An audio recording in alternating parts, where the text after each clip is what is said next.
Hello, आवाज आ रही है?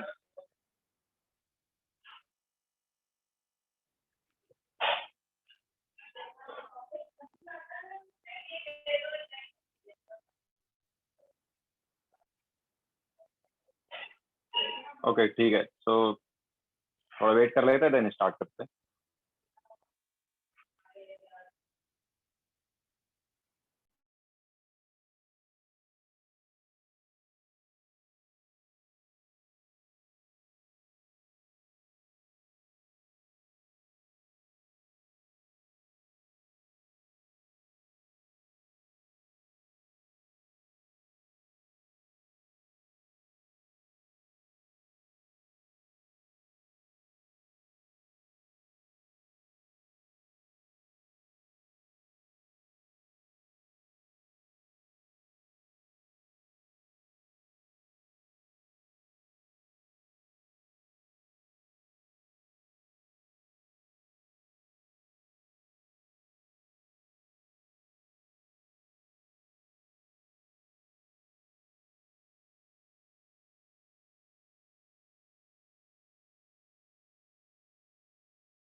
हाँ, चलो स्टार्ट करें।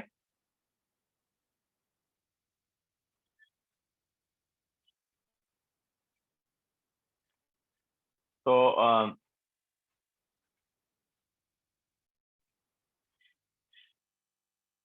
नेक्स्ट हेडिंग डालो, resonance energy.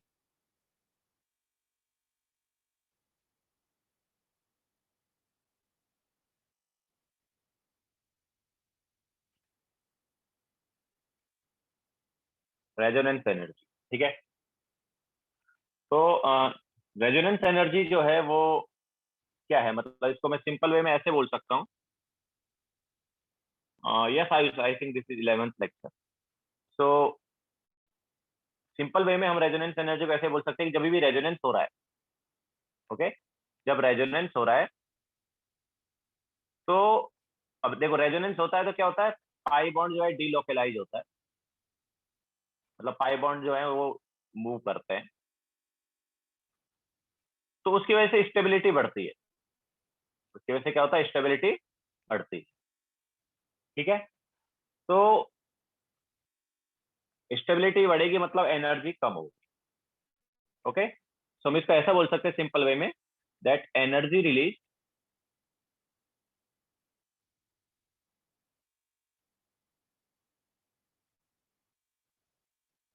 During resonance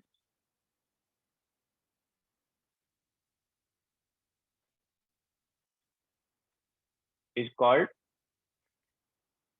resonance.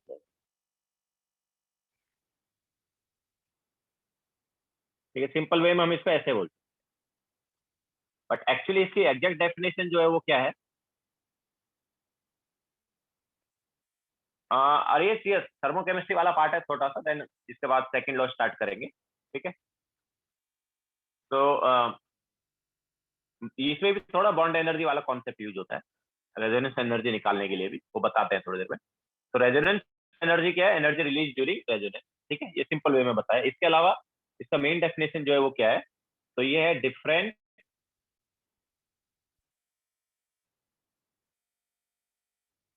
In heat of formation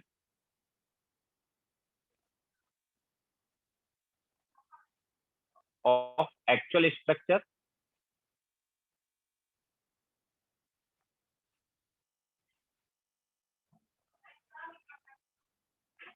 and most stable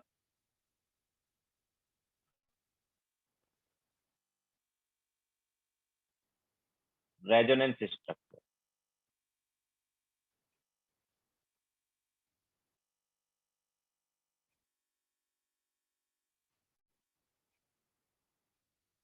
ठीक है, इज कॉल्ड रेजोनेंस।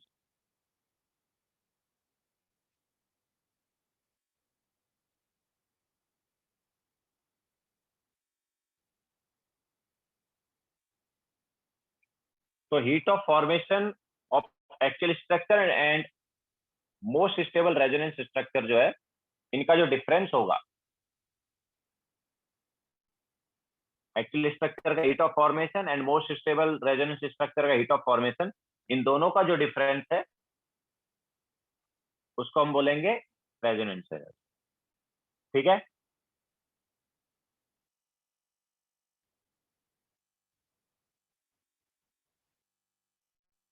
now जैसा हम ऑलरेडी तुम्हें बता चुके हैं कि रेजोनेंस की वजह से क्या होता है? स्टेबिलिटी बढ़ती है। ओके, रेजोनेंस की वजह से क्या होता है? स्टेबिलिटी बढ़ती है। दैट्स व्हाई हमेशा रेजोनेंस एनर्जी नेगेटिव आएगी, बिकॉज एनर्जी क्या होगी? रिलीज होगी। तो due to resonance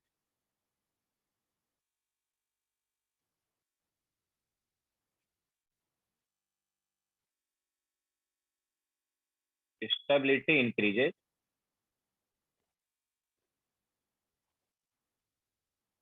therefore resonance energy is always negative.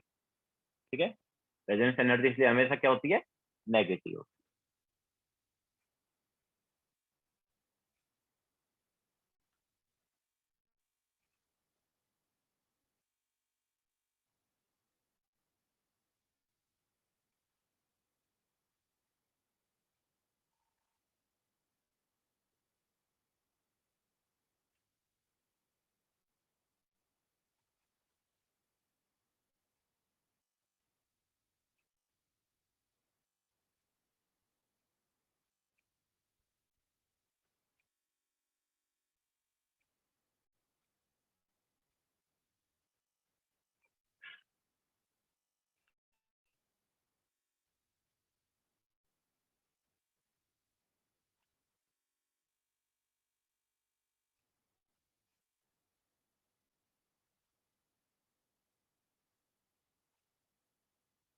साक्षी, जब भी रेजोनेंस होता है तो स्टेबिलिटी क्या होती है? इंक्रीज होती है।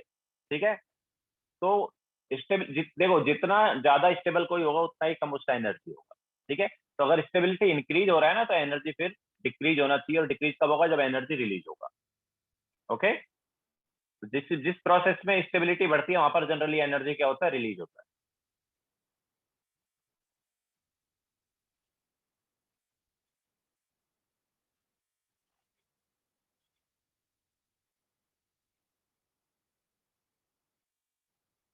देख लिया सबने?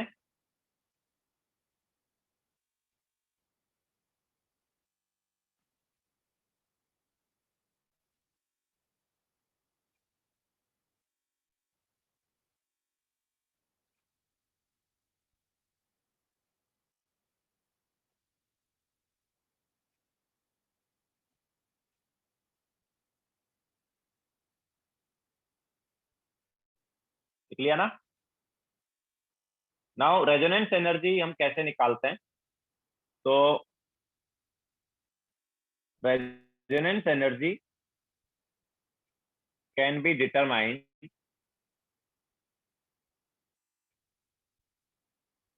एज, तो देखो रेजोनेंस एनर्जी निकालने के लिए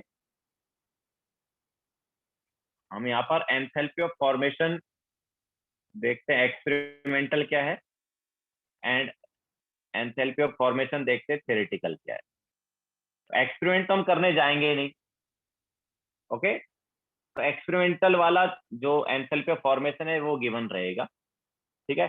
सो किसी सब्सटेंस का एंथैल्पी ऑफ फॉर्मेशन हमें दिया है एक्सपेरिमेंटल वाला, एंड थियोरेटिकल वाला हम निकालते हैं। तो ये जो थियोरेटिकल वाला है ये कैसे निकाला जाता है, तो थियोरेटिकल वाला याद है, हमने बॉन्ड एनर्जी का कॉन्सेप्ट लगाया था, तो एंथैल्पी ऑफ फॉर्मेशन निकाला था कि नहीं निकाला था, ओके। तो ये थियोरेटिकल वाला जो है हम निकालेंगे यूजिंग बॉन्ड एनर्जी से,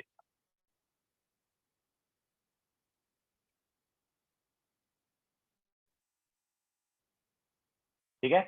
तो एक्सपेरिमेंटल वाला एंथैल्पी ऑफ फॉर्मेशन वो दे देंगे, एंड थियोरेटिकल वाला जो है वो हम यूजिंग बॉन्ड एनर्जी डेटा निकाल लेंगे। तो फिर उससे हमें उस सब्सटेंस का क्या मिल जाएगा, रेजोनेंस एनर्जी मिल जाएगा।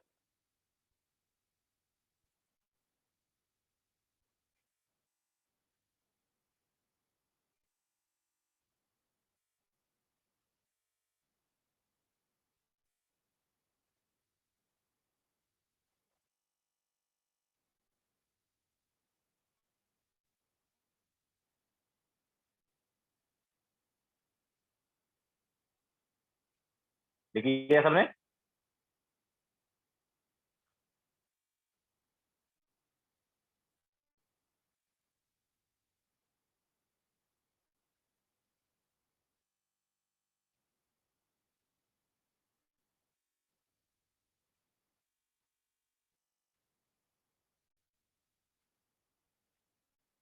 नाउ एक क्वेश्चन देते हैं। Yes, theoretical, experimental and theoretical. Now question लेते हैं। तो तुम्हें निकालना है resonance energy of benzene. Benzene मतलब C6H6, ठीक है। इसका रेजोनेंस एनर्जी निकालना है। गिवन क्या है, तो गिवन है enthalpy of formation of benzene, experimental वाला, ठीक है। एंथैल्पी ऑफ फॉर्मेशन कौन सा पता है इसका, एक्सपेरिमेंटल वाला पता है,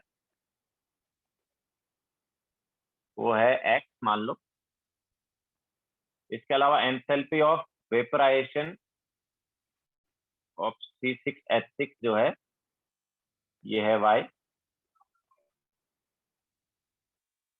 इसके अलावा enthalpy of atomisation of carbon जो है ये है Z.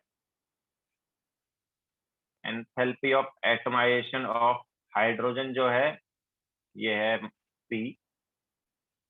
Then bond energy of carbon, single bond carbon है Q. Bond energy of carbon double bond carbon है R. And bond energy of C single bond H है S, ठीक है। तो ये डेटा तुम्हें दिया हुआ है, इस डेटा को यूज करके रेजोनेंस एनर्जी ऑफ बेंजीन मतलब C6H6 निकालना है,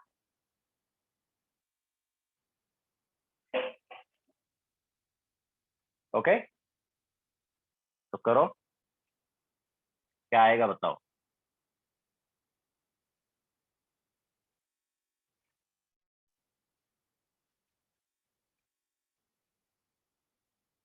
दृष्टि, this was first slide of today's lecture,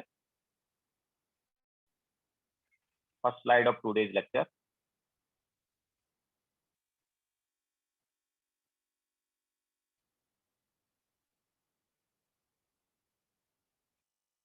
and ये सेकंड स्लाइड है।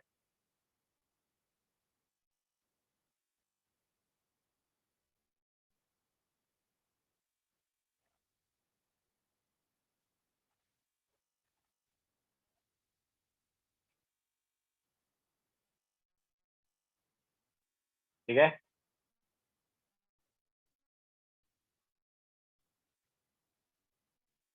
नहीं वैष्णवी रॉन्ग है।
कराएं?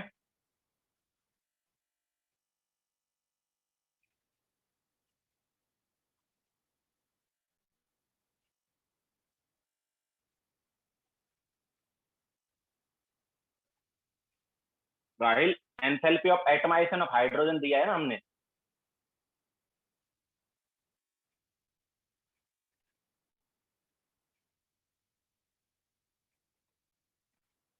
ठीक है, तो देखो कराते हैं। तो enthalpy of, sorry, delta x of formation of C6H6 theoretical क्या होगा? तो देखो, मतलब हमारे पास C6H6 बनना चाहिए ना। C6H6 का अगर हम देखें स्ट्रक्चर की बात करें,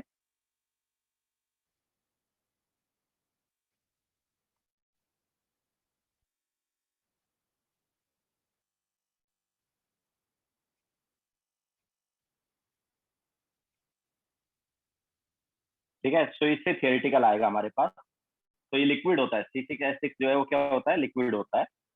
तो कार्बन सॉलिड, ठीक है, 1 मोल ऑफ C6H6 बनना चाहिए, तो carbon solid plus H2 gas से बनना चाहिए।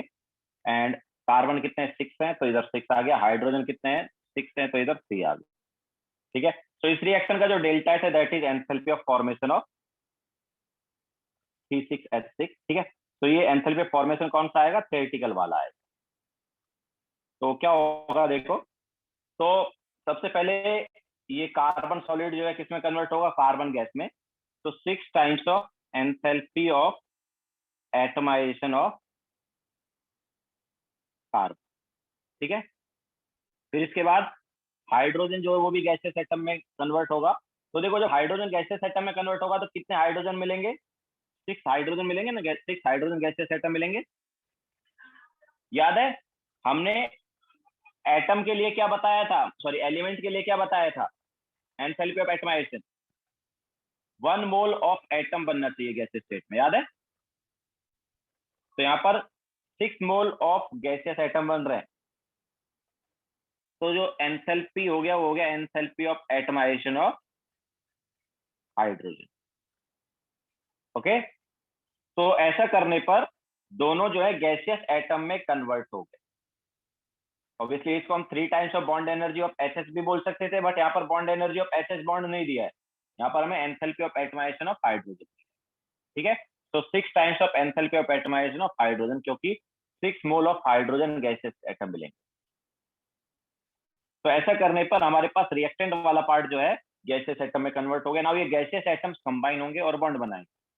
तो जब बॉन्ड बनाएंगे तो C6H6 में देखो कितने बॉन्ड बनेंगे, तो कार्बन डबल बॉन्ड कार्बन के कितने बॉन्ड बने, 3। तो 3 times of bond energy of carbon double bond carbon. इसके अलावा कार्बन सिंगल बॉन्ड कार्बन के भी कितने बने, 3। सॉरी, प्लस नहीं माइनस, क्योंकि जब बॉन्ड बनेंगे तो एनर्जी क्या होगा, रिलीज होगा। तो -3 times of bond energy of carbon triple double bond carbon, -3 times of bond energy of carbon single bond carbon. इसके अलावा CH बॉन्ड कितने बनेंगे, CH बॉन्ड जो है वो होंगे यहाँ पर 6। ठीक है, तो -6 times of bond energy of CH bond. अब देखो इसके अलावा, अब ये C6H6 जब हम यहाँ पर बॉन्ड एनर्जी वाला कॉन्सेप्ट यूज कर रहे हैं तो गैसीय स्टेट में मिलेगा। ठीक है, लेकिन हमें किसमें चाहिए, लिक्विड में चाहिए। तो अभी C6H6 को किससे, गैस से किस में कन्वर्ट करना है, लिक्विड में। तो गैस से लिक्विड में कन्वर्ट करेंगे तो क्या आ जाएगा, माइनस एंथैल्पी ऑफ वेपराइजेशन, या तो प्लस एंथैल्पी ऑफ कंडेंसेशन डाल दो या माइनस एंथैल्पी ऑफ वेपराइजेशन डाल दो। ठीक है, तो ये हमारे पास आ गया एंथैल्पी ऑफ फॉर्मेशन, कौन सा वाला, थ्योरेटिकल वाला। ठीक है, तो कितना आया ये, तो this is 6 times of enthalpy of atomisation of carbon. तो enthalpy of atomisation of carbon क्या था, जेड था। तो it is 6 times of Z minus plus 6 times of P, because enthalpy of atomisation of hydrogen P है ना। इसके अलावा enthalpy of, sorry, bond energy of carbon single bond carbon Q है, और कार्बन डबल बॉन्ड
आवाज आ रही है क्या?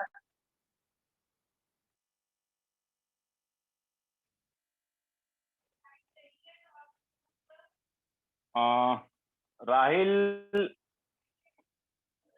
लैग हो रहा है। राहिल बोला लैग हो रहा है।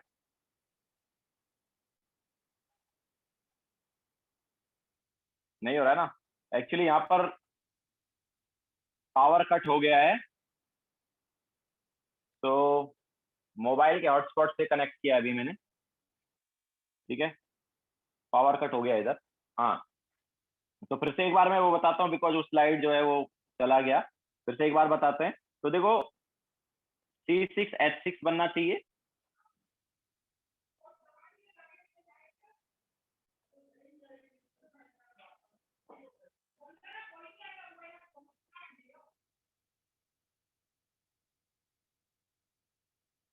ठीक है, ये लिक्विड है, and 6 carbon solid plus 3H2 gas. तो इस रिएक्शन का जो डेल्टा एच है, that is enthalpy of formation of C6H6। Now ये क्या होगा? तो जैसा हमने बताया कि हमें कार्बन सॉलिड को कन्वर्ट करना है कार्बन गैस में, तो 6 times of enthalpy of atomisation of carbon.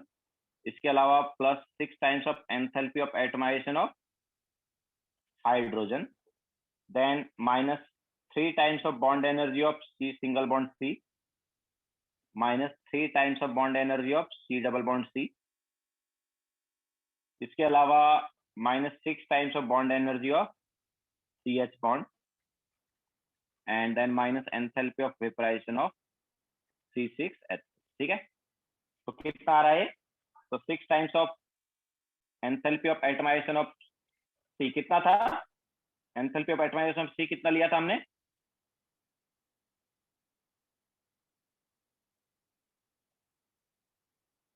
Z लिया था। ओके, तो 6 times of Z plus enthalpy of atomisation of hydrogen क्या था? पी था क्या? तो 6 times of P minus bond energy of C single bond C कितना था? क्यू था। तो 3 टाइम्स ऑफ क्यू, एंड ये 3 times of are.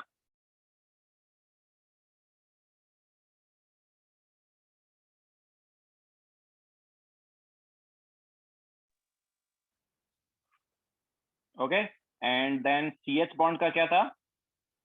H S था ना, तो 6 टाइम्स ऑफ,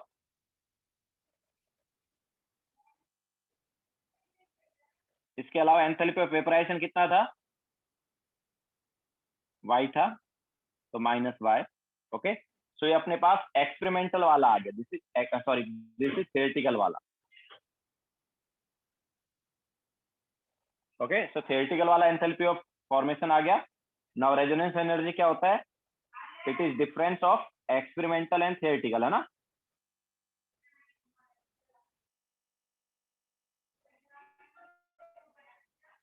तो क्या हो जाएगा ये? एक्सपेरिमेंटल वाला एक्स था, तो डिफरेंस क्या हो जाएगा? X minus 6Z minus 6P plus 3Q plus 3R plus 6S plus Y। Okay, so this will be resonance. Clear है क्या? तो देख लेना किस किस का मैच हुआ है।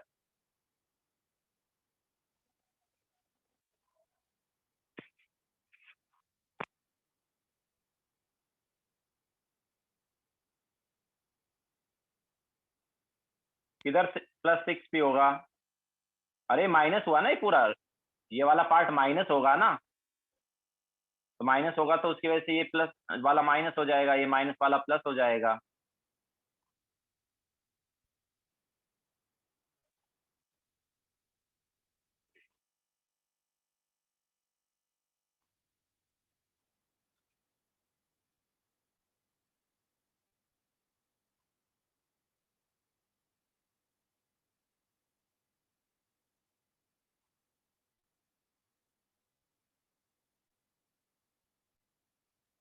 Rohan sir, can you show the Born Haber cycle structure using delta H formation? क्या बोले रोहन, मुझे समझा नहीं। बॉन एबर साइकिल इसका बनाऊं मतलब? इसका बॉन एबर साइकिल बनाना है क्या?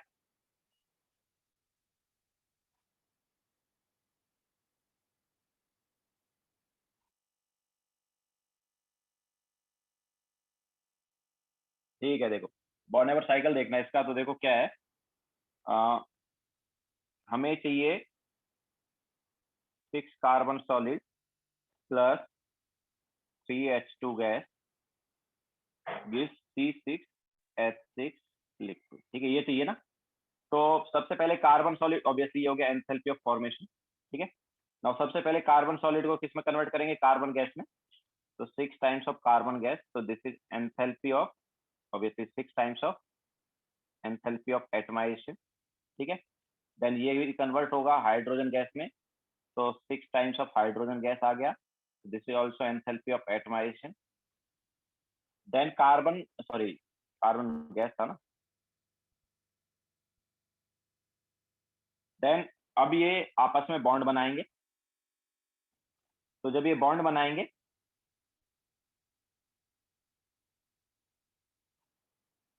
तो उससे होगा C6H6 बनेगा गैस में। ठीक है, तो यहाँ पर बॉन्ड बनेगा तो कौन कौन सी एनर्जी रिलीज होगी, तो minus 3 times of bond energy of CH bond, minus 3 times of bond energy of C double bond C, and minus 6 times of bond energy of CH bond.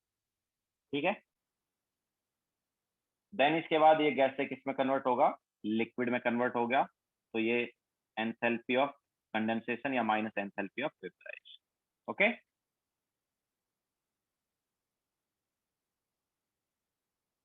Rahil ये अदर मेथड नहीं है, जो actually हमने तुम्हें बताया था वही चीज है, बट हमने क्या है कि एकदम डिटेल में खोल के नहीं बताया था।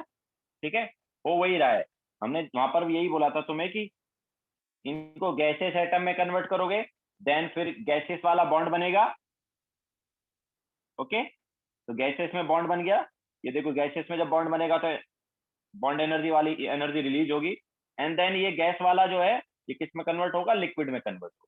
ठीक है, तो वही चीज हो रहा है एक्चुअली, बट हमने वो थोड़ा डिटेल में ओपन करके बता दिया। ठीक है, तो अगर तुम्हें वहां पर थोड़ी बहुत दिक्कत हो रही हो तो इस टाइप से भी कर सकते हो। रोहन कोई भी एनर्जी ले लो, उससे कोई फर्क नहीं पड़ेगा, हम एक साथ ले रहे हो। ठीक है, यहाँ पर जब हम बात करेंगे 3 CH बॉन्ड CC बॉन्ड है ना, तो 3 CC बॉन्ड है, तो तीनों में जब बनेंगे तो एनर्जी क्या होगी, रिलीज होगी। ठीक है, similarly C double bond C जब 3 बनेंगे तो उसमें भी एनर्जी रिलीज होगी, और CH बॉन्ड जब बनेंगे तो उसमें भी एनर्जी रिलीज होगी। ठीक है, तो एक साथ हमने सारे ही ले लिए।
ओ सॉरी, यस, हमने इधर 6 नहीं लिखा ना, yes it is 6।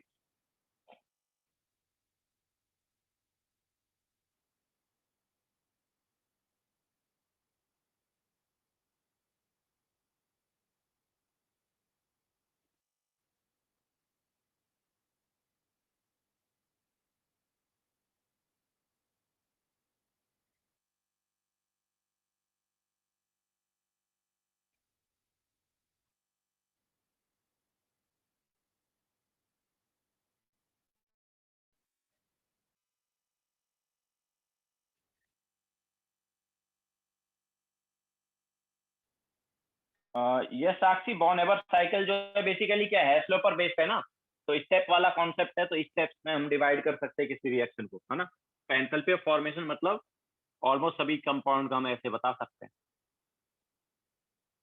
Ionic compound में लैटिस एनर्जी आता है, और ये वाला जो है कोवलेंट कंपाउंड, इनमें बॉन्ड एनर्जी आता है।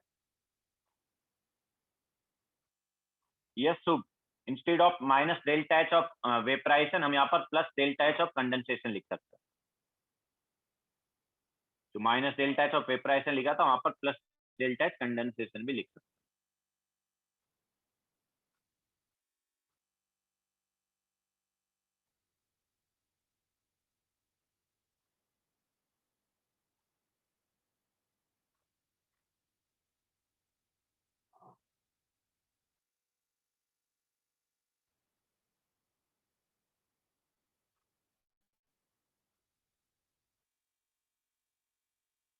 हो गया सबका, चले आगे। तो ये हो गया अपने पास थर्मोकेमिस्ट्री वाला पार्ट। हम वापस थर्मोडायनिक्स पे जाएंगे। तो फर्स्ट लॉ हमने पहले ही कर लिया थर्मोडायनिक्स का, ना हम लेंगे second law. Okay,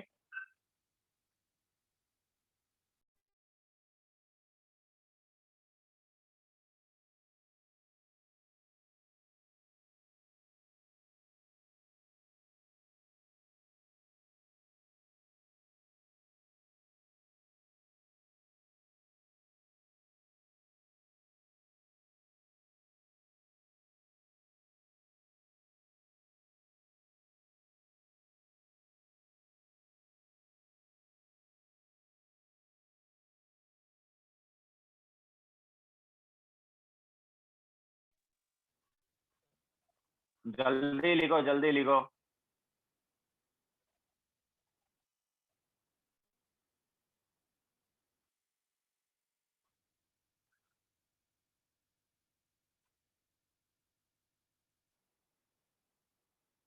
second law में लगेंगे 4 लेक्चर लगेंगे,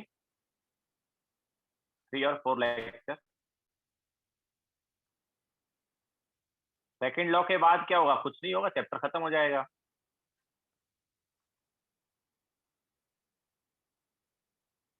ठीक है, तो चलो स्टार्ट करते हैं। यस, एंट्रोपी वाला पार्ट ही है वैष्णवी। एंट्रोपी वगैरह आएगा, गिब्स फ्री एनर्जी आएगा इसमें।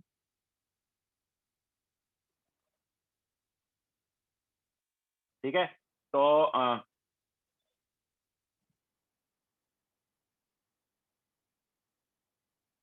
सेकंड लॉ ऑफ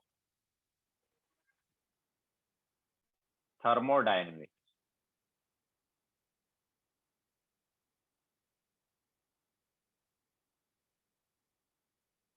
तो इसके दो तीन डेफिनेशन थे सेकंड लॉ ऑफ थर्मोडायनेमिक्स के। मेन जो है वो ये है कि एंट्रोपी ऑफ यूनिवर्स, एंट्रोपी क्या होता है थोड़ी देर बाद बताएंगे, अभी जस्ट देख लो लॉ क्या था। तो entropy of universe is continuously increase.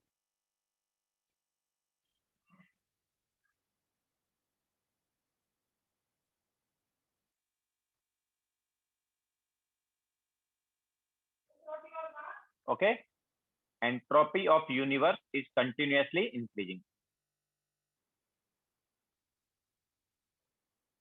और ये प्रीवियस स्लाइड भाई, कितनी देर से क्या कर रहा है तू? जल्दी लिख।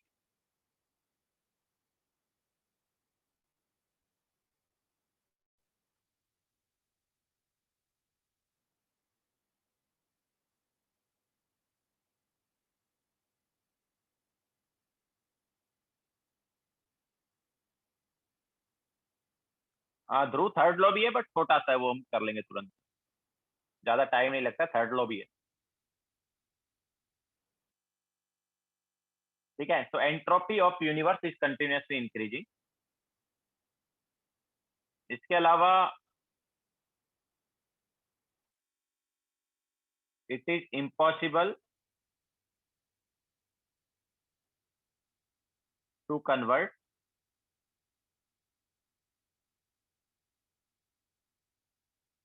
all heat into work done for heat engine। ठीक है, ये एक लॉ था। तो देखो जैसे हम पेट्रोल पंप पे गए बाइक या कार लेके और उसमें हमने पेट्रोल डलाया, ठीक है। नाउ पेट्रोल डलाया तो पेट्रोल क्या है, फ्यूल है। पेट्रोल क्या है, यस रिया, ये सेकंड लॉ के कुछ पॉइंट है, अलग अलग पॉइंट थे सेकंड लॉ में। तो जैसा हम बता रहे हैं कि हम बाइक या कार लेके पेट्रोल पंप पर गए और हमने पेट्रोल डलाया। नाउ पेट्रोल क्या है, फ्यूल है। तो फ्यूल का क्या होगा, कंबशन रिएक्शन होगा। जैसे हम ऑलरेडी बता चुके हैं, हीट ऑफ कंबशन में क्या है, हीट रिलीज होता है। ओके, तो कोई भी पेट्रोल या डीजल हम डला रहे हैं तो उससे क्या है, कंबशन होगा उसका, एंड उसकी वजह से हीट रिलीज होगा। ना वो जो हीट है वो हीट कन्वर्ट होगा वर्क, एंड उस वर्क की वजह से फिर हमारी जो बाइक या कार है वो चलेगी, ठीक है। लेकिन जितना हीट वो फ्यूल से मिलेगा, पेट्रोल या डीजल से जितना हीट हमें मिलने वाला है, इसकी कंबशन रिएक्शन से जितना हीट मिलने वाला है, वो सारा की सारा हीट जो है वो वर्क में कन्वर्ट नहीं होगा, ठीक है। कुछ हीट जो है उसका क्या हो जाता है, लॉस हो जाता है।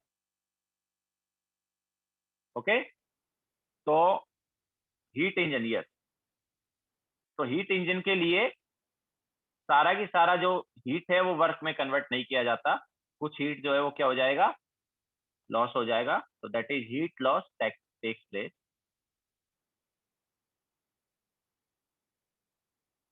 ठीक है। या हम इसको ऐसा भी बोल सकते हैं कि it is impossible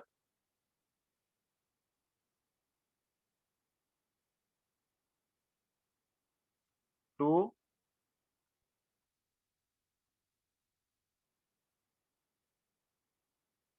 build a heat engine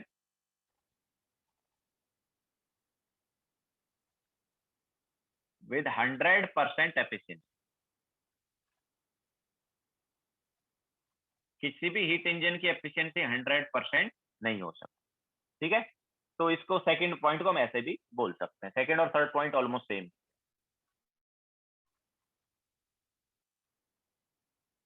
yes, second and third point both are almost same, ठीक है, सेम ही चीज बता रहे हो।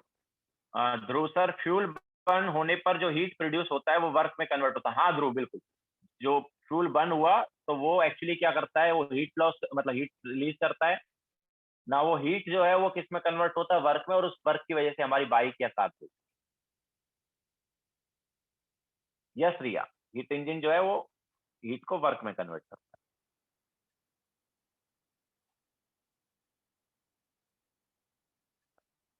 मिताली, थर्ड पॉइंट जो है वो एक्चुअली सेकंड पॉइंट वाला ही है। मतलब क्या है कि पूरा ही पूरा हीट जो है वो वर्क में कन्वर्ट नहीं होता है। मतलब इंजन जो है 100% एफिशिएंट नहीं है।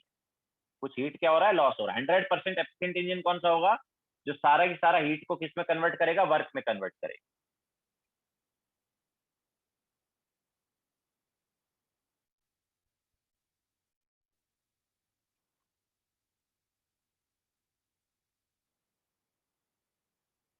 Yes, ideal engine is 100% efficient, but 100% efficient होता नहीं है। ओके सर, मैक्सिमम एफिशिएंसी क्या होगी, निसर्ग, उसके बारे में हम बाद में बताएंगे, ठीक है। एफिशिएंसी निकालने का हम फॉर्मूला बताएंगे बाद में, अभी बस ये पॉइंट देख लो।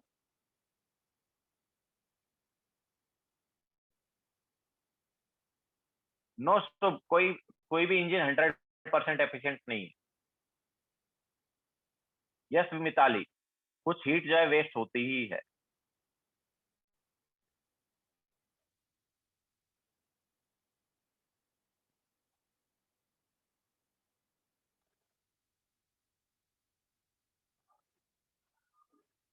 लिख लिया सबने?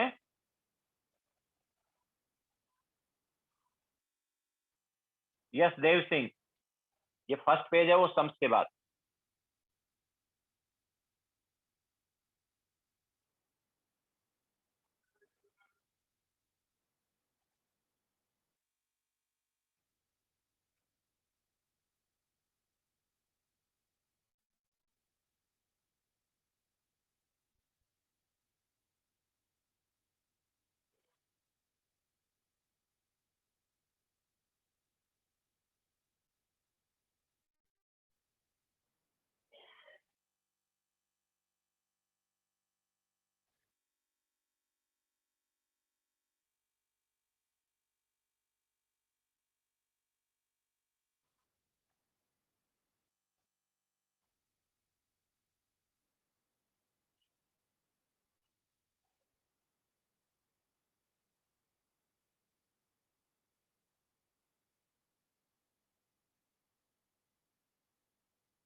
ठीक है। नाउ एंट्रोपी क्या होता है वो देखते हैं।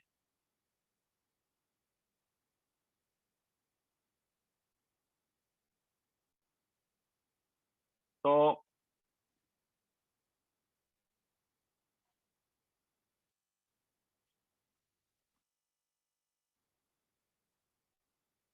एंट्रोपी जो है उसको हम कैपिटल एस से रिप्रेजेंट करते हैं। ठीक है। तो इट इज मेजरमेंट ऑफ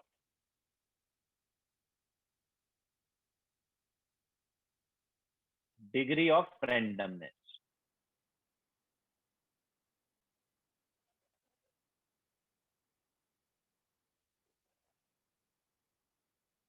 ठीक है। It is measurement of degree of randomness. जितनी ज्यादा रैंडमनेस होगी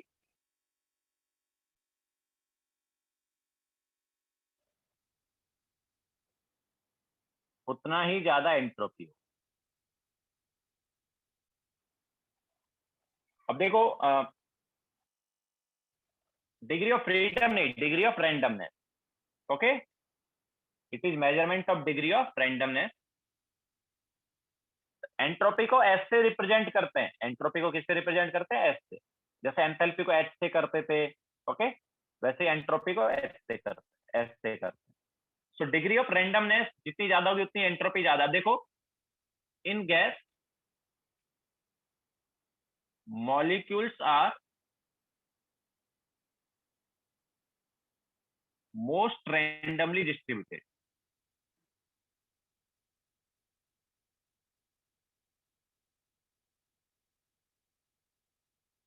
ठीक है। गैस में मॉलिक्यूल सबसे ज्यादा रैंडमली डिस्ट्रीब्यूट होते हैं। दैट्स वाई उनमें उसकी एंट्रोपी सबसे ज्यादा होती है। ठीक है। That is entropy of gas is maximum.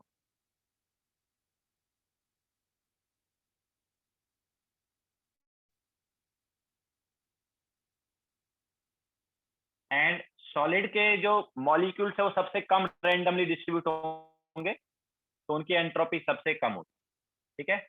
तो एंट्रोपी ऑफ सॉलिड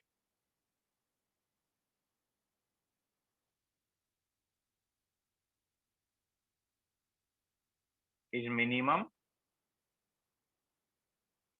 बिकॉज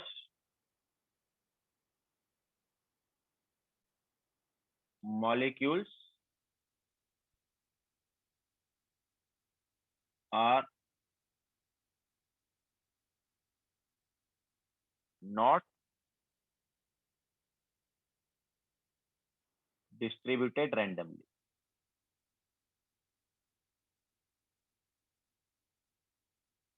ये लेस रैंडमली डिस्ट्रीब्यूट होते हैं। Molecule are distributed less randomly. Okay. Because molecules are distributed less random. तो गैस की जो एंट्रोपी है सबसे ज्यादा होगी और सॉलिड की एंट्रोपी सबसे कम होगी।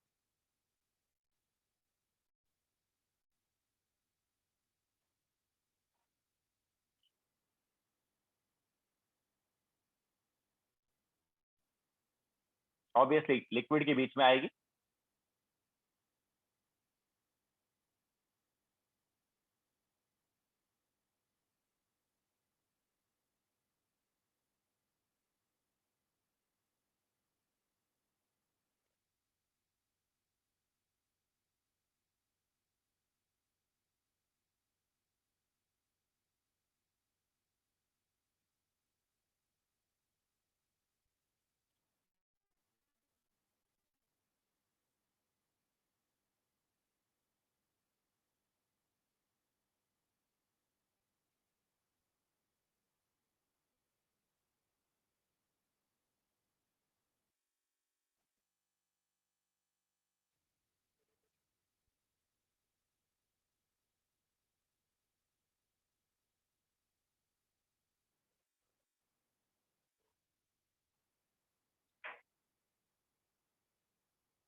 लिक्विड की एंट्रोपी इन बिटवीन होगी ऑब्वियसली,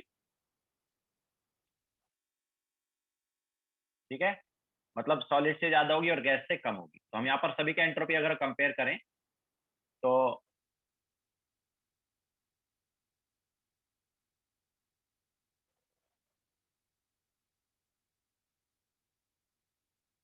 सॉलिड का सबसे कम, उससे ज्यादा लिक्विड का, और गैस का एंट्रोपी सबसे ज्यादा, ठीक है। सॉलिड का एंट्रोपी सबसे कम, लिक्विड का इन बिटवीन।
ठीक है, तो जैसे हम बता रहे हैं एंट्रोपी ऑफ गैस मैक्सिमम होगी, सॉलिड की मिनिमम होगी। तो अब देखो, अगर हमें कोई रिएक्शन दी गई है तो उस रिएक्शन को देख के हम बता सकते हैं कि एंट्रोपी पॉजिटिव है या नेगेटिव है, ठीक है।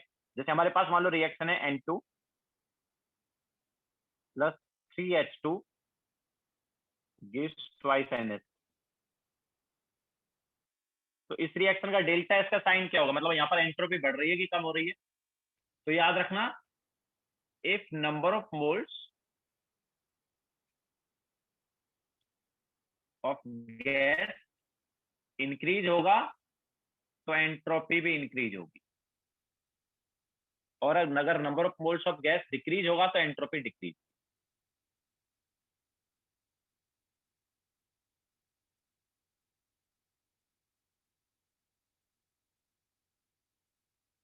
ठीक है, तो बताओ क्या होना चाहिए इसका डेल्टा एस का साइन, पॉजिटिव या नेगेटिव। एंट्रोपी बढ़ेगी कि कम होगी?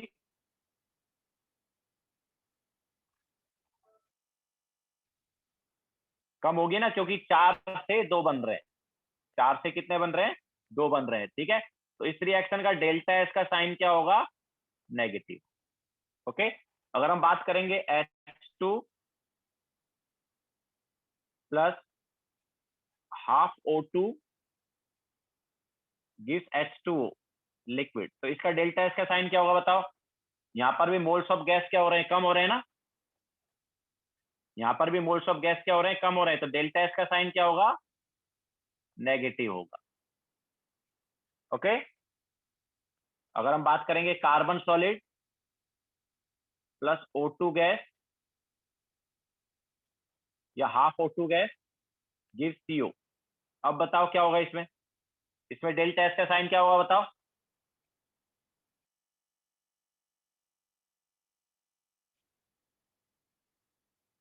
Carbon solid plus half O2 give CO gas, delta S का साइन क्या होगा?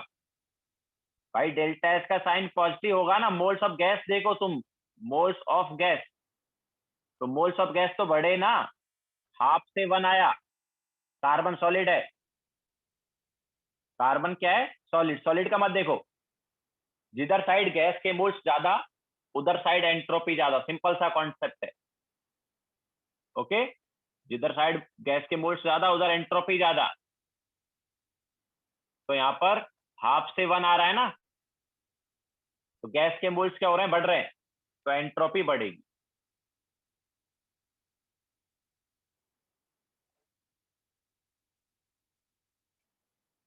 यस रिया, बिल्कुल।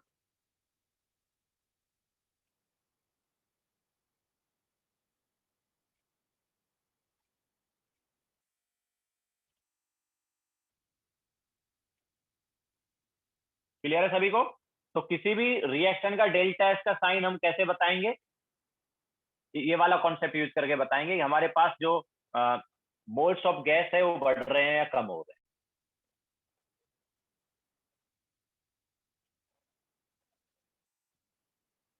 Sir please explain second example again. Second example में क्या है भाई, 1 प्लस हाफ, तो गैस के 3/2 मोल्स थे और प्रोडक्ट में एक भी नहीं है, तो मोल्स ऑफ गैस कम हो गए ना आप।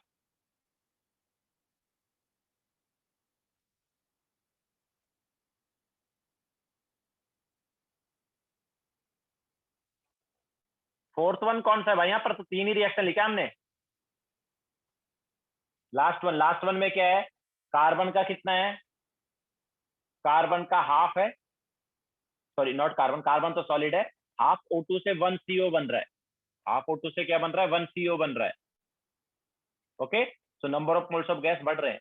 कार्बन सॉलिड है, सॉलिड को मत देखो, हमें जस्ट गैस के मोल्स देखने हैं कि गैस के मोल्स किधर ज्यादा है।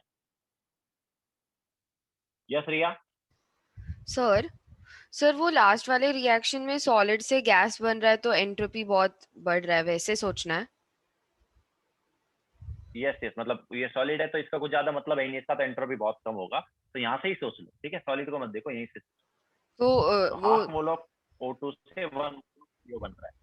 सर सर दोनों जब भी लिक्विड या सॉलिड है उसको बस इग्नोर करना है। हाँ, जब जब तक हमें जब तक गैस दी है तब तक इग्नोर करना है ना, जब तक ओ, हमारे पास बाकी चीज गैस है ना, क्योंकि गैस की ओके सर। एंट्रोपी तो वैसे ही बहुत ज्यादा है सॉलिड से। हाँ सर ठीक है। ओके, तो जब तक हमारे पास गैस है रिएक्टर, तब तक सॉलिड को, मतलब सॉलिड और लिक्विड को देखो ही मत, गैस से ही ओ, देख लो। Okay sir, thank okay. You. ठीक।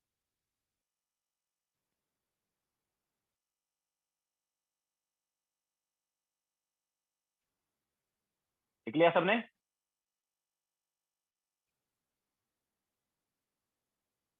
अगर रिएक्शन में गैस नहीं है, सॉलिड और लिक्विड वगैरह है, तो उनको कंपेयर करो। अगर रिएक्शन में गैस नहीं है तो सॉलिड और लिक्विड वगैरह को कंपेयर करो। अगर number of moles of gas is constant, मतलब दोनों साइड सेम है, तो देन एंट्रोपी ऑलमोस्ट जीरो होगा। एकदम मतलब इक्वल नहीं होगा पूरा, मतलब बिल्कुल जीरो नहीं होगा, बट ऑलमोस्ट होगा उसके।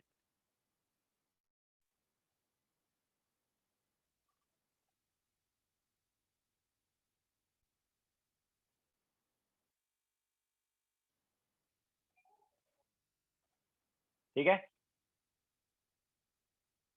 ऑब्वियसली श्रावणी, सबसे ज्यादा एंट्रोपी गैस की होती है, फिर लिक्विड की होती है। तो अगर गैस नहीं है तो लिक्विड और सॉलिड में किसकी ज्यादा होगी, लिक्विड की ज्यादा होगी। ठीक है, अगर किसी रिएक्शन में सॉलिड और लिक्विड दिए हुए हैं, देन लिक्विड की एंट्रोपी गैस से, सॉरी सॉलिड से ज्यादा लेंगे। तो जिधर साइड लिक्विड ज्यादा होगा उधर साइड एंट्रोपी ज्यादा होगी। ओके।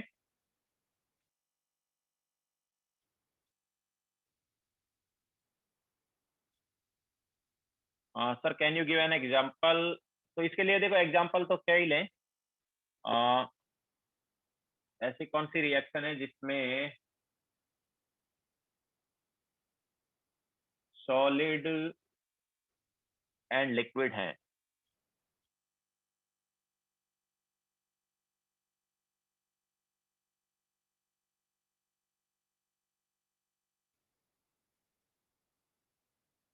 कोई भी ले लो ना, मान लो हमारे पास ऐसा है कि ए सॉलिड गिव्स ए लिक्विड, ऐसी कोई रिएक्शन है। ठीक है, तो ऑब्वियसली इसका डेल्टा एस क्या होगा, पॉजिटिव होगा, क्योंकि सॉलिड से लिक्विड बन रहा है।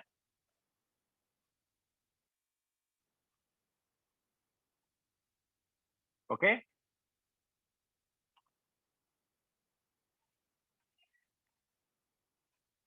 लिक्विड की ज्यादा एंट्रोपी होती है ना, तो सॉलिड से लिक्विड बना तो ऑब्वियसली एंट्रोपी क्या होगी, बढ़ जाएगी।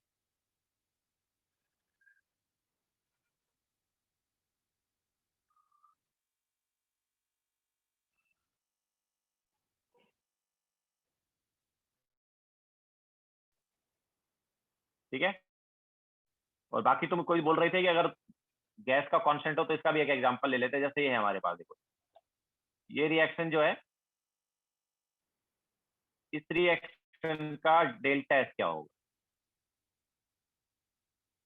इस रिएक्शन का डेल्टा एस क्या होगा, पॉजिटिव होगा या नेगेटिव होगा?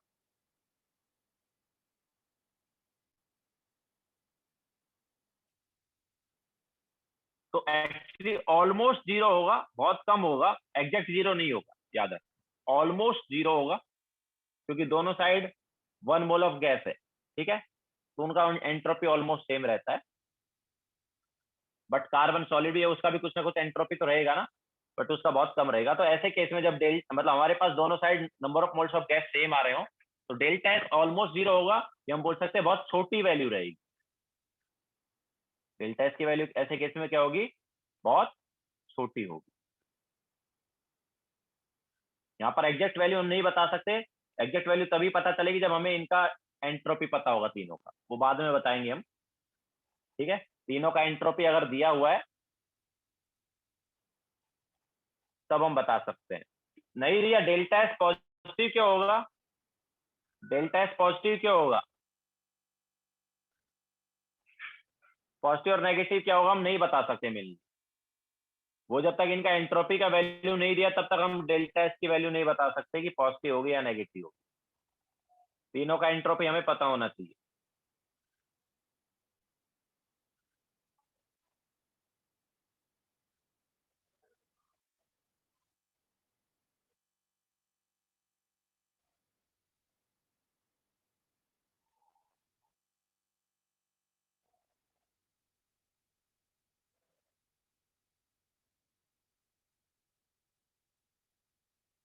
तन्वी, देखो क्या है, मैंने क्या बताया कि अगर हमारे पास गैस के मोल्स बढ़ रहे हैं तो एंट्रोपी बढ़ रहा है, गैस के मोल्स कम हो रहे हैं तो एंट्रोपी कम हो रहा है। लेकिन यहाँ पर देखो गैस के मोल्स सेम रहे।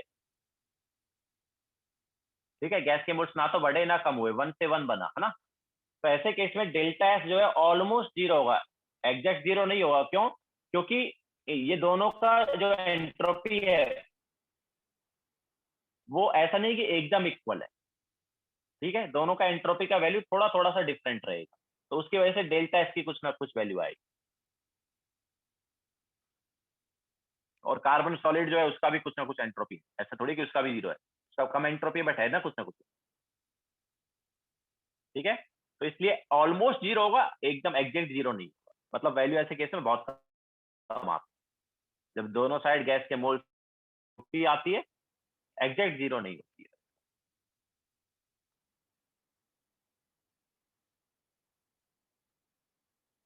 फर्स्ट वाला तो क्या है यार, सॉलिड से लिक्विड में कन्वर्ट हुआ ना, तो सॉलिड से लिक्विड में कन्वर्ट हुआ, तो हमें पता है कि सॉलिड से ज्यादा एंट्रोपी होती है लिक्विड की। Okay, that's why delta S positive आ गया, एंट्रोपी बढ़ गई ना। यस रिया, अगर सॉलिड लिक्विड गैस में कन्वर्ट हो रहा है देन ऑब्वियसली बहुत ज्यादा एंट्रोपी बढ़ जाएगी, क्योंकि गैस की सबसे ज्यादा होती है और सॉलिड की सबसे कम होती है। बिल्कुल तुषार, गैस मतलब हमारे पास जनरली जो डेल्टा एनजी का साइन होता है वही डेल्टा एस का साइन भी होता है। ओके, अगर हमारे पास रिएक्शन में गैसेस रिएक्टेंट और प्रोडक्ट हैं, तो जो डेल्टा एनजी हमने बताया था उसका जो साइन होगा वही डेल्टा एस का साइन भी होगा। कि delta S of reaction generally zero नहीं होगा कभी, वो तभी होगा जब रिएक्टेंट एंड प्रोडक्ट का एंट्रोपी सेम होगा। तो वो तो जब तक हमें वैल्यू नहीं दी होगी तब तक हम नहीं बता सकते।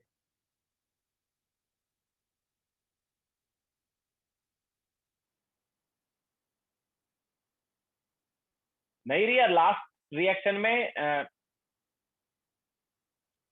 सॉलिड थोड़ी, मतलब यहाँ पर ये देखो ना अपने पास, ये दोनों साइड ये चीज भी देखो ना यार, 1 मोल ऑफ गैस से भी 1 मोल ऑफ गैस भी तो बन रहा है ना, जस्ट ऐसा थोड़ी सॉलिड से ही गैस बन रहा है। ये अगर जस्ट सॉलिड से गैस बन रहा होता तो मैं मानता, बट यहाँ पर गैस से गैस बन रहा है ना, वो भी तो देखो। ठीक है, तो इसलिए डेल्टा एस की वैल्यू पॉजिटिव हो ऐसा जरूरी नहीं।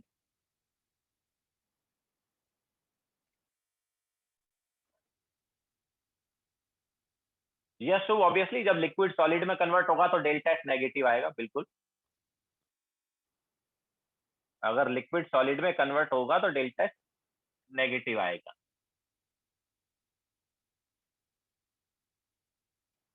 ठीक है, चले आगे।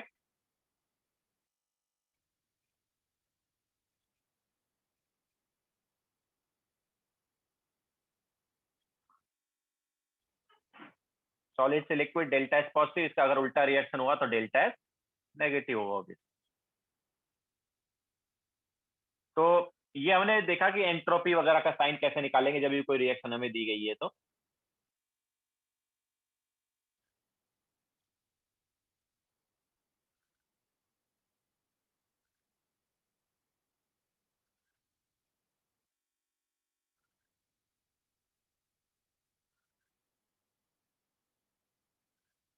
Sakshi sir, in this reaction the delta S would be on positive but tend to zero, right? uh, साक्षी नहीं, कुछ बोल नहीं सकते। ओके, लास्ट रिएक्शन में हम कुछ बोल नहीं सकते कि डेल्टा एस का साइन पॉजिटिव होगा या नेगेटिव होगा। ओके, चलो हम ऐसा करते हैं, पहले वही वाला पार्ट ले लेते हैं कि रिएक्शन के लिए डेल्टा एस कैसे निकालें, उसी चीज पे जाते हैं। चलो ठीक है, तो डेल्टा एस ऑफ रिएक्शन।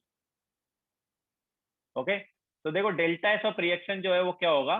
तो delta S of reaction is equal to sum of stoichiometric coefficient into molar entropy of product minus sum of stoichiometric coefficient into molar entropy of reaction।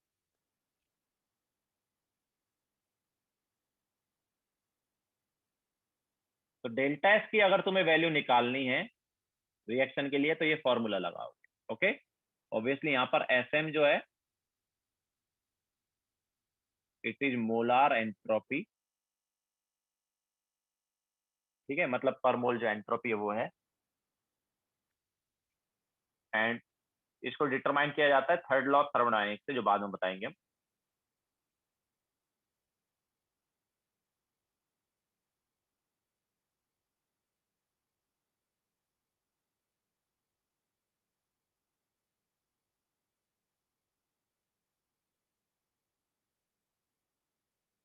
ठीक है, थर्ड लॉ ऑफ थर्मोडायनेमिक्स।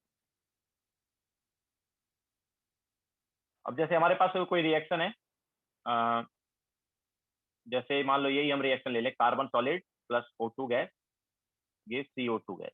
ठीक है, अगर कोई बोलता है कि इस रिएक्शन का डेल्टा एस क्या होगा, तो इस रिएक्शन का डेल्टा एस क्या होगा, it is entropy of CO2, obviously molar entropy of CO2 है वो, minus entropy of carbon and minus entropy of oxygen. ठीक है, तीनों मोलार एंट्रोपी है, तो अगर वो तीनों की वैल्यू पता है तो डेल्टा एस पता चल जाएगा। क्लियर है क्या?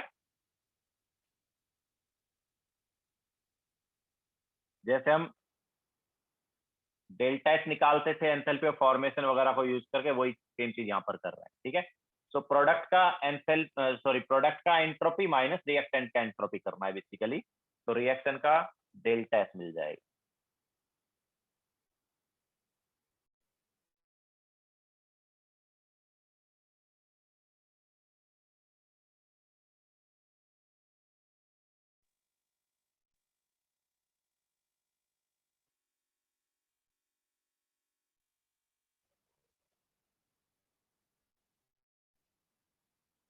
साक्षी, जैसा मैंने पहले ही बताया कि डेल्टा एस रिएक्शन का जीरो हो सकता है कब, जब प्रोडक्ट और रिएक्टेंट का एंट्रोपी क्या आ जाए, सेम आ जाए।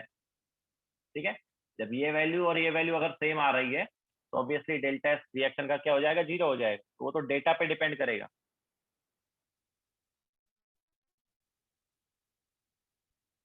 रजत, तुम्हारा वीडियो ऑन है, ऑफ करो। नहीं रहा, एंट्रोपी याद नहीं रखना है।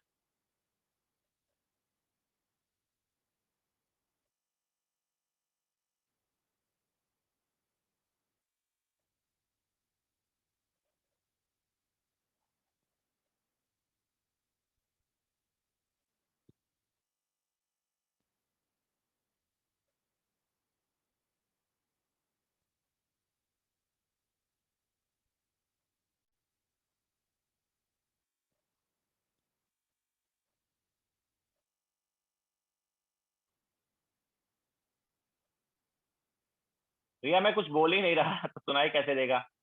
लिख लिया क्या सबने?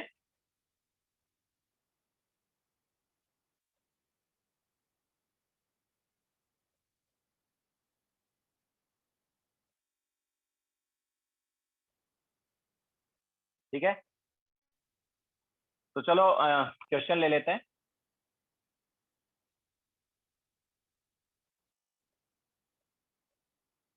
सर आपका माइक ऊपर नीचे हो रहा है। अरे वो बैकग्राउंड नॉइस की वजह से हो रहा होगा।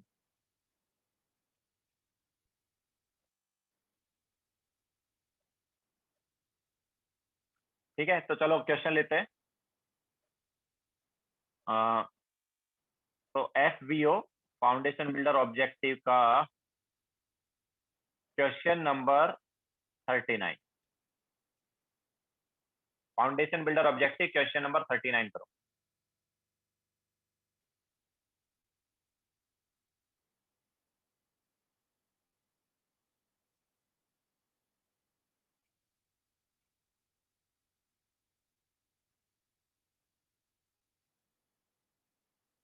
रजत भाई अपना कैमरा ऑफ कर लो यार। बहुत रिक्वेस्ट आ रही है सर, रजत को बोलो कैमरा ऑफ करने के लिए।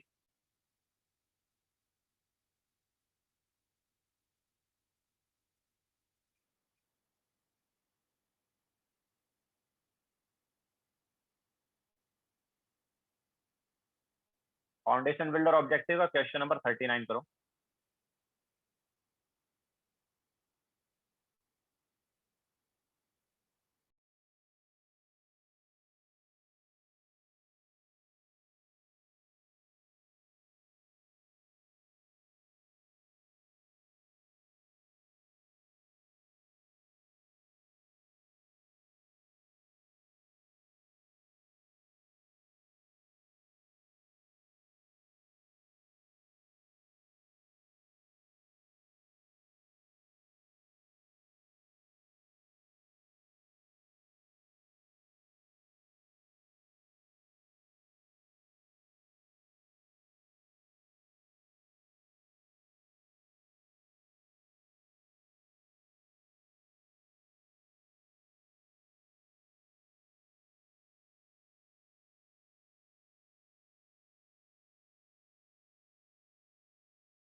यस राजदीप, ऑब्वियसली इस क्वेश्चन को तो हम लाइक बिना सॉल्व किए वैसे भी जस्ट साइन के हिसाब से देख सकते थे, बिकॉज हमें पता है इस रिएक्शन का डेल्टा एस क्या आने वाला है।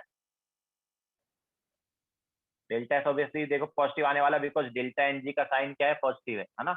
तो पॉजिटिव का एक ही ऑप्शन है, डी ऑप्शन, तो ऑब्वियसली वही करेक्ट होता। बट स्टिल एक बार वैल्यू चेक करके, मतलब वैल्यू पुट करके देख लो।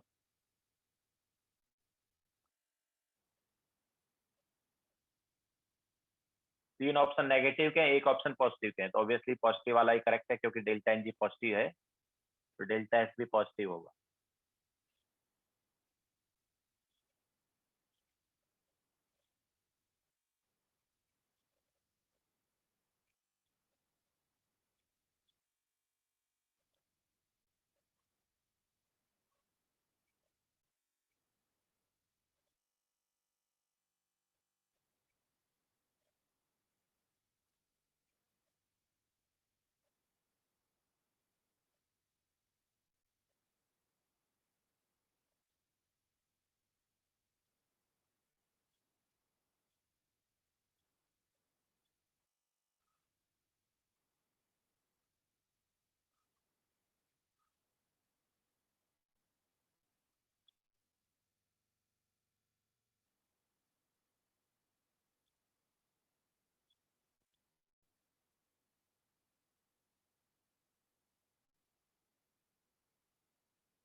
चलो कराएं।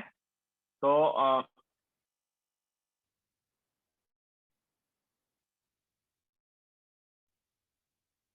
देखो N twice NH3 gives N2 plus 3H2। तो इस रिएक्शन का अगर हमें डेल्टा एस निकालना है तो क्या होगा, obviously entropy of N2 plus 3 times of entropy of H2 minus 2 times of entropy of NH3। ठीक है, सो N2 का एंट्रोपी कितना है, -114.99, then plus 3 times of H2 का एंट्रोपी -98.74, एंड देन NH3 का एंट्रोपी क्या है, -2 टाइम्स ऑफ -304.99। ठीक है, तो कितना आ रहा है ये वैल्यू, 198.8 आ रहा है। ठीक है,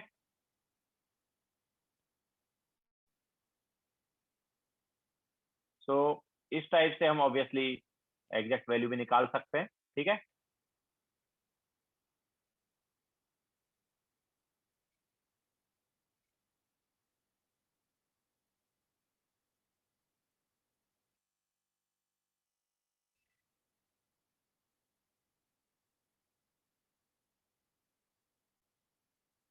ठीक है, तो चलो क्लास फिर एंड करते हैं। अच्छा, होमवर्क आज कुछ ज्यादा है नहीं, एक ही क्वेश्चन दे रहा हूं मैं, FBO का question number 42।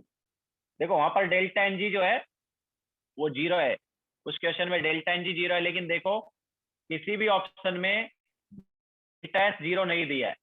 Delta N G देखो 0 है, दोनों side number of moles of gas same है, लेकिन delta S same, delta S 0 नहीं आ रहा है।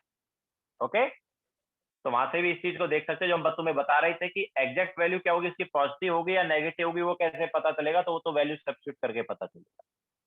ठीक है, तो लेक्चर एंड करते हैं। मेरा मोबाइल भी क्या डिस्चार्ज होने वाला, हॉटस्पॉट से कनेक्ट किया हुआ था। एक मिनट एक मिनट एक मिनट, एक और क्वेश्चन ले लेते हैं, 2 क्वेश्चन लेते हैं।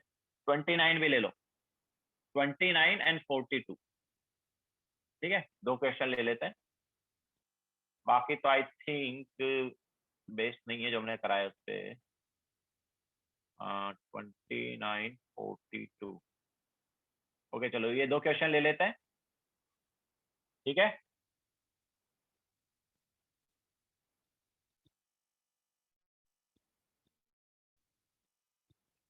चलो लेक्चर एंड करते हैं, बाय।